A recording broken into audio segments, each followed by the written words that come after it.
Coming up on the game plan with Ron Rivera. After spending Thanksgiving on the road, the Commanders are back in Washington preparing for their Week 13 matchup against the Dolphins.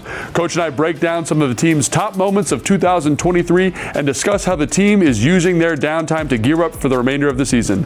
It's your inside look at the game plan, and it starts now. The Game Plan with Ron Rivera is presented by your local Honda dealer. Brought to you by your local Washington area Honda dealers. Visit your local Washington area Honda dealer today to see our sleek Accord Hybrid or versatile CRV Hybrid. Contact your local Washington area Honda dealer today for a great deal on the Honda for you. And by the Maryland Lottery Fast Play Games. Play fast, win fast today. Please play responsibly. Welcome into the Game Plan with Coach Ron Rivera. I'm Logan Paulson. Coach, got a little bit of a bye week after the Thanksgiving game. Not a true bye week, kind of a mini bye. How do you allocate this time going to the back half of the season? Well, I think first and foremost, we'll come in on Friday, take care of all the stuff from the previous game and get some things set up going into next week. And then what we'll try to do is give the coaches a little bit of a break. You know, it's been a grind. It's been a tough grind, you know, with the injuries that we've had early on in the season and, you know, having to shuffle the offensive line around a little bit. Yeah. But the biggest thing, though, that we're really excited about has really truly been the growth of Sam. Yeah, I mean, it's been fantastic. We're going to talk about that a little bit later in the show. You said you got some personal time. Is that just time with the family, or is it time to catch up, kind of see the wife for the first time in a long time, or how's that go? It'll be an opportunity for us to just kind of take a breath and spend a little time at home. I mean, you know, there's a lot of work to be done still, and we're still, you know, obviously things are still in a situation where we can take care of it ourselves.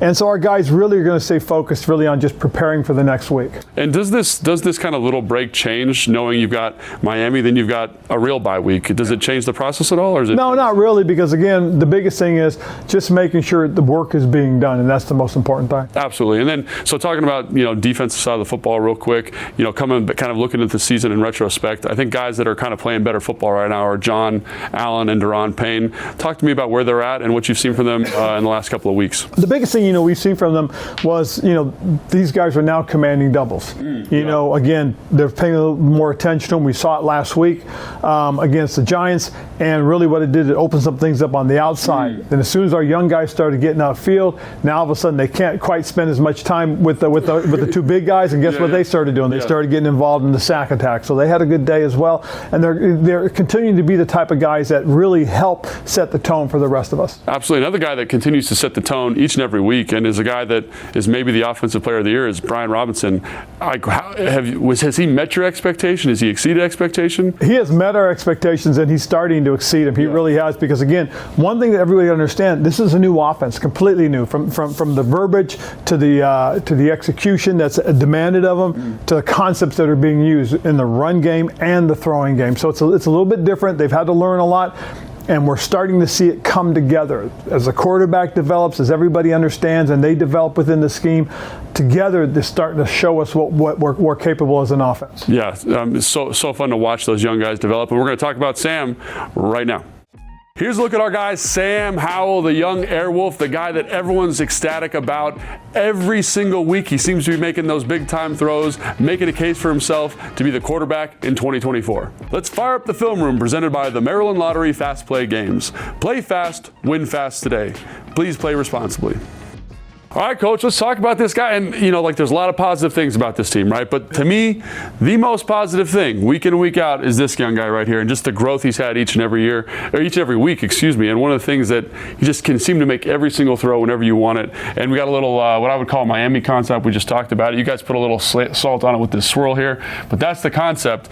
And, you know, anybody can run it on paper. But seeing him run this, making it come to life, pretty special here. Well, a big part of it, more than anything else, first of all, is, again, the protection. Okay, nice job up front, giving him an opportunity to get himself set, reading his safeties, and that's the biggest thing he's trying to do.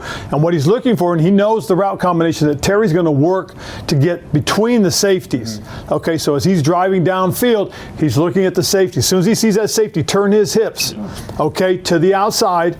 Okay, he knows Terry's going to get in behind him. Yep, absolutely. And I think, this is kind of like with this like quarters coverage here, maybe like a lurk type of coverage. So it's a very small margin for error for him, but it is a great job, like you said, reading the safeties. And then, we talk about it on paper. Like, I don't think you want to throw into that tight window, but when you have the arm talent that he's got and the ability that he's got, it's pretty special. And you can see that from here, Coach. And, one of the things you mentioned, the protection, it's excellent here, right? People doing what they're supposed to do. Cosme passing this stunt off, great job here on the inside. They're running like a little TT around, but a little bit of pressure, but I love how Sam just kind of gently vacates here. Eyes down the field. You see his eyes like his stripes right down the middle of the field here, holding that safety where he's got to hold him, and then gets his eyes to Terry. And I mean, holy cow, dude, that's about as good as it gets, man. It is a very, very well thrown ball. I mean, you could do that probably, right? No.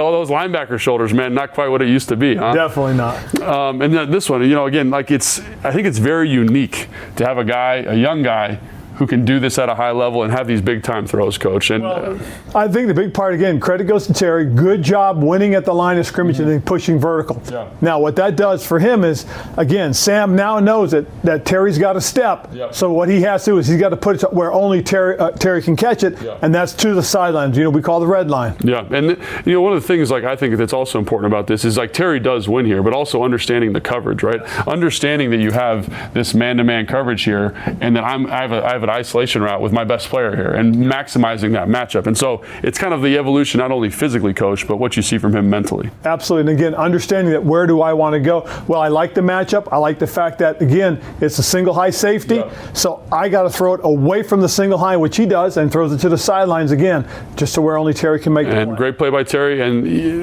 everyone talks about the pocket awareness, pressure to sack ratio, and that's something that's just gotten better each and every week. And I look at this play, and there's something about the quarterback spot, Coach, in my opinion, where you got to make a play. And this is, in my opinion, a quarterback making a play. There's a little bit of pressure here, sits in the pocket, delivers a beautiful ball. Yes, he does. He did.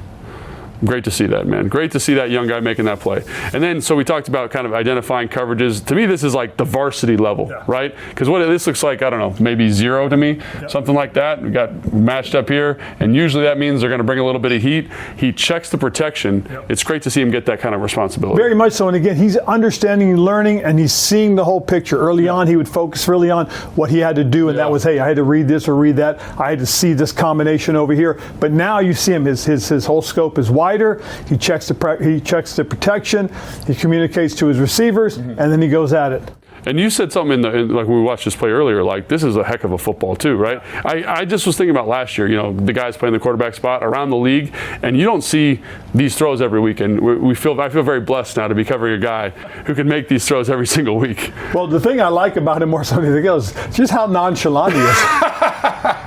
Yeah, very casual about the whole thing, right? Just deliver a dime like you might as well have been handing this off to him, you know what I mean? And again, look at the protection. Yeah, great job by the running back. Great job by the tight end getting involved.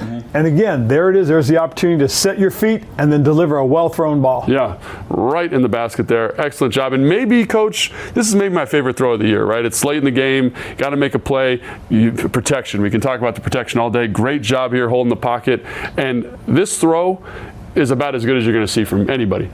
The nice thing about it, again, if you go back and you look at it, is his connection with Diami. He and Diami played together in college. They worked out this past summer together, so there's a great familiarity. But the biggest thing about it more than anything else is he understands he's got to carry the linebackers and keep it underneath the safeties, and again, then expect Diami to go up and make the play like he did, and he does. Yeah, and I think one of the things is like from that angle it looks pretty good, but from the end zone angle it looks even better, right? Because you get to see him layer this throw like you were just talking about.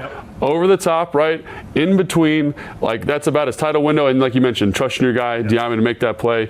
I can't wait to see him continue to grow, Coach, and just what having a quarterback like that can do for your system. Well, it can really take your system and move it to the next level. We saw it last week with our ability to run the ball. Yeah. He didn't have as sharp a game as he had. Yeah. He has stacked several games together, very, very good games. He had a little bit of a setback in terms of production, but for the most part, he played pretty well. But what really stepped up was our running. Yeah, it's nice to see that. And hopefully that can continue to go in the second half or the last quarter of the season, Coach. Thanks so much. Can't wait to watch this guy continue to play some football. Absolutely. If you guys like the game plan, you'll love Command Center. Fred, Santana, and myself, we break down Commanders content every single week. Sometimes the captain, London Fletcher, joins us. That's Thursdays on the Commanders YouTube channel. Make sure you stick around. When we come back, Coach and I look at the game plan to see our defense's best matchup this season.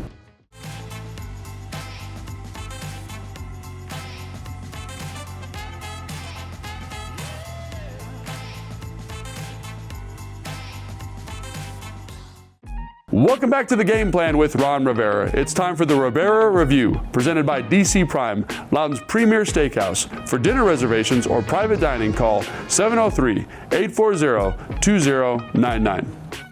All right, Coach, let's talk about some stuff that I thought was kind of fun. You know, some young players playing good football, some schemes that look nice. And let's start with this clip from Seattle. And I think, you know, a guy that's played pretty consistently well the last couple of games is Percy Butler, number 35. And he just seems to be getting more and more comfortable with what you guys are asking him to do. And I love this early on, kind of disguising the coverage, getting back to the post, and making a great play on the ball. Well, the big thing, again, one of the things is, you know, he's running into the post. He sees the dig coming away from Kendall. So what he does is he drives it, Kendall replaces him up over the top and puts himself in position to make a play.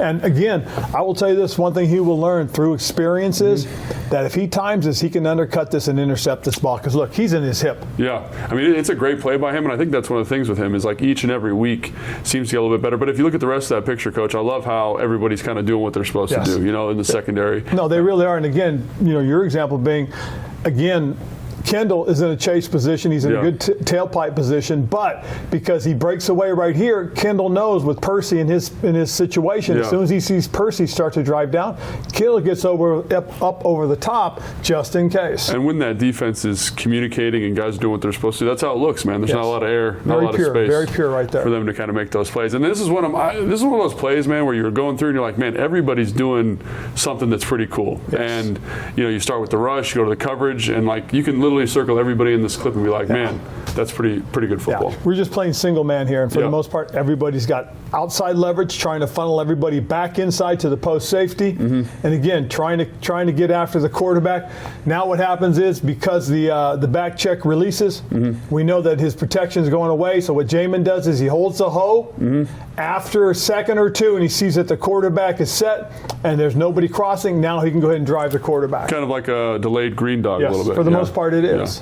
And the one thing I thought about this was kind of, I said this to you when we were doing our like pre-meeting here, is like you said something to me in like the first meeting we ever had about edge rushers staying tight on the rush. Even though they might not be getting a pressure right now, it forces a response from the guard. And I felt like this was a really good encapsulation of what you were talking about there. Well, see, and again, Casey's doing exactly what you would like to. He's attacking the outside edge. He's not attacking outside the outside edge of the blocker. And what that does is, at any point when you start to see him start to squeeze him in towards the quarterback, look at how the guard throws his eyes outside. As soon as he does that and he sees where Casey is, now he's got to make a decision. Is Casey coming back inside, or is he staying out? Because if he keeps all his focus on our three technique, or actually our nose, our gap, right? Now what happens is Casey, if he comes inside, he's got to win. So what happens is he decides he's going to go help. Casey stays outside, and look what it does for Duran. Duran comes alive, and as Jamin starts to attack, watch how Jonathan stays in his gap. This is great disciplined pass rush. This is what we've been trying to preach and get our guys to do, and this is exactly what we're seeing right now. Look at that. Every gap is taking. There is no escape route. Yeah, and I think that's what when it all just kind of, and the other thing is, like, we got to talk about KJ Henry, young guy getting his first kind of extended playing time in this game. That's a nice rush there, but I think what you said, right? If you go down the gaps, right? Everyone is in their gap, everyone's home, and it leaves no air. And I love that you mentioned Jamin earlier at the top, right? He's doing what he's supposed to do. He's in the hole, right? He's matching. You get Cam match in the back. There's nowhere to go with the football, and it leads to this really nice pass rush. Yes, see, because again, what Jamin's doing is he's reading the quarterback and he's looking for indicators that are telling him crossers are coming. Okay, once he goes through his indicators, now he decides, okay, let me go get him. And he gets involved in the pass rush. The quarterback sees him, sees the crease, gets a little bit panicky, but notice how we got every gap taken. There is no escape. And again, like even with KJ over here, like he's not vacating too far up the field. It's constricting running lanes. It's really nice. Just thought it was a cool clip, Coach, of guys doing what they're supposed to do and executing at a high level. So.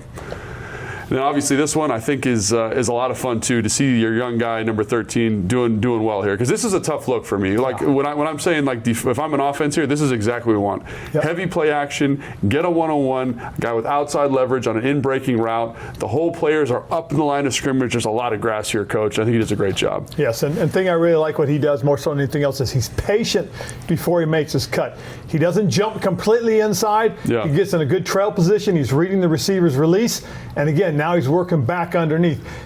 If he got impatient and anticipated a 7 route, okay, now he's beat. But because he's showing some discipline, he gets a good read, gets a good feel, and he's in position. And one of the things about him in the draft profile was his movement skills. Yes. And here you see like he's not getting overly handsy. He's not pulling on jerseys. Yeah. He's using his feet. And you mentioned just being nice and patient. And then love the eyes to the quarterback here. Knock that ball out. It's pretty fantastic. So hopefully that continues to develop over the last half of the season here. Absolutely. And then this one, again, is one of those plays where it's like, I've been covering Jamin for a long time, and to see this kind of level of maturation, not only from him, but from the whole front. And it's just when you see good run fits, Coach, and maybe I'm a nerd in this way, I just like seeing good run fits because everyone's doing what they're supposed to do. They're in the gaps they're supposed to be in. Just solid, good defensive football. It is. And again, from Jamin, again, what you see is you see a good read. He comes across, he follows. Now he's going to go A-gap. Yeah, this left A-gap here, right? He's going to go A-gap, see how he checks it. Yeah. Now as soon as he sees the nose get knocked to it, now he's going to work over the top. Now he's got to avoid the guard, which he does. Yep. Okay, and now he gets himself in position, and he's got a chance to get involved in the play. And I think the other thing about this too, Coach, is like the quickness with which he recognizes it. Like, he would do this and then the guard would wall him off, right? Mm-hmm. But he's so quick to it. Great job by him. Also, Duran, great job on this backside double here, feeling the pressure and fighting back. And then you mentioned Mayo. Can you talk about what Mayo's doing here? Like, as a tight end, I hate when my body is in this position near a pile. Well, that's, that talks about, again, low man wins. This is great leverage, great leverage. And you got to give him credit for and just creating a big pile up. Yeah, absolutely. And it's one of those things where you see some really positive things here from the defense, Coach, and it's like you hope you can build on these things moving to the last quarter of the season.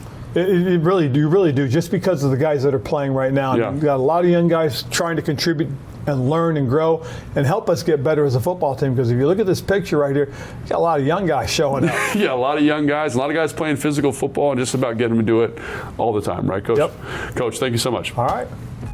If you like podcasts, you're in luck. Check out these podcasts we have for you every week. Get Loud on Mondays with Fred Smoot and Michael Jenkins. They talk about everything and anything, not only football. This week, it's player superstitions. Next Man Up on Tuesdays with Brian Colbert Jr. and your favorite Commanders player.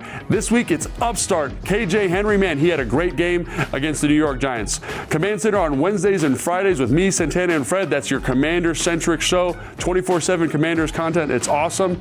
The Players Club on Fridays with London Fletcher, Santana Moss, and your favorite Commanders player. This week, it's everybody's favorite player, Tress Way. Keep it here, because right after the break, we'll hear from Coach about how the team is spending the holidays and recovering before the remainder of the season. That's next on the Game Plan with Ron Rivera, presented by your local Honda dealer.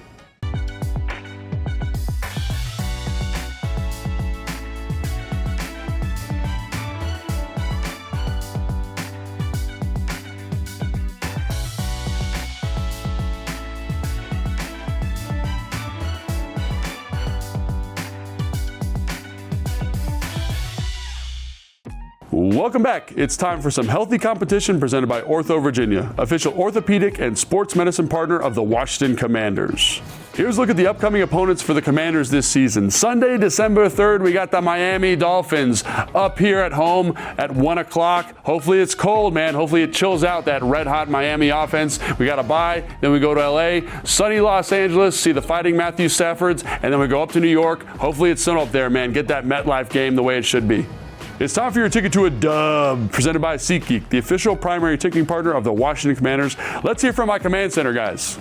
Fellas, ticket to a dub for the rest of the season. Yeah. I think, personally, I have yet to see all three phases, take control of the game. Yeah. You know what I mean? So complementary football is key for me. Yeah. I think at times this team shows their maturity by not being mature. Yeah. And that too can kill anybody's season, man, because you want these guys to play on one accord. So to me, I think it'll be complementary football going forward. Yep. As I look at it, and you look at the rest of the season, one thing, continued growth by Sam, continue to play at a high level. Yeah.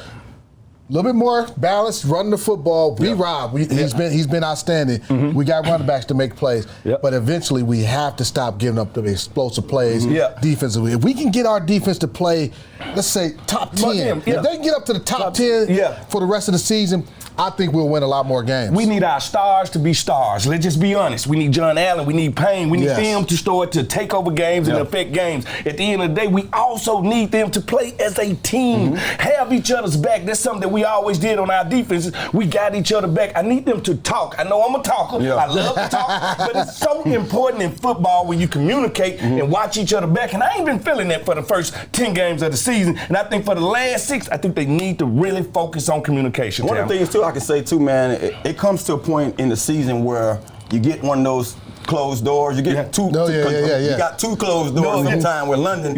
And a guy got to get up there and just address the team as a player. Like, look, man, you know, scrap whatever the coach talking about. Because I remember me and Sean Taylor had one of these conversations. Hey, screw what coach talking about. Go out there and do what you do. And I have yet to see a guy take control and say, man, I'm just going to go out here and play football. So even with coaches, hey, if it's not working, throw it out. Let's simplify things and let these guys go out there and just hunt. We got to stop being on that roller coaster. Stop playing up to the competition, down to the competition. Regardless of the record, everybody's in the NFL. Respect the opponent, go through the right process in terms of meeting rooms, the practice field, and preparation, mindset going into every game. We do that and have the same type of mentality we have against the Eagles, against the rest of the season, we'll be okay. Bringing that up, finish what you start. Like the one thing we haven't been good at this year is finishing in the fourth quarter. We always around. We like that net that just flying around your head. We always around, but nobody makes that big play to finish. And I want to see on this team who are the finishers for this team. And not only just finishing,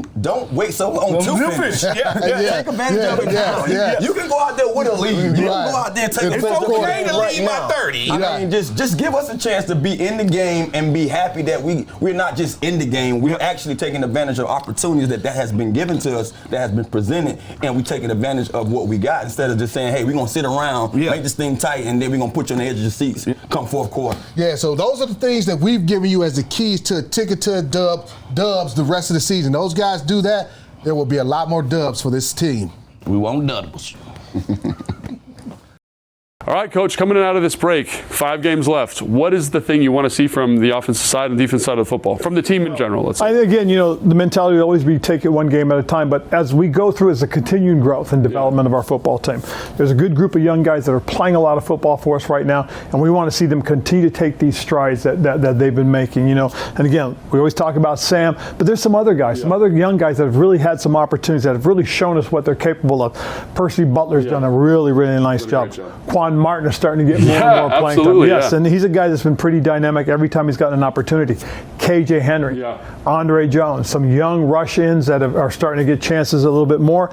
That's fun to watch in terms of growth and development. And again, you know, we got some young tight ends that really, you know, it's one of those things that you'd like to see them get more and more time, but the guy that's been playing really well for us this year has been Logan. Yeah, he's done a great job. He has done a great job. You know, our young guards, both Chris and Kaz, you know, watching both those 2 young guys, you know, just kind of settling in. And again, if we're stout and physical up front, that gives our quarterback an opportunity to step up and deliver a good ball. So just watching those guys play and hoping they'll continue to play well. Yeah, absolutely. And it's so fun to watch those young talents develop. And we can't wait to watch them each and every week. So make sure you join the Game Plan with Ron Rivera next week.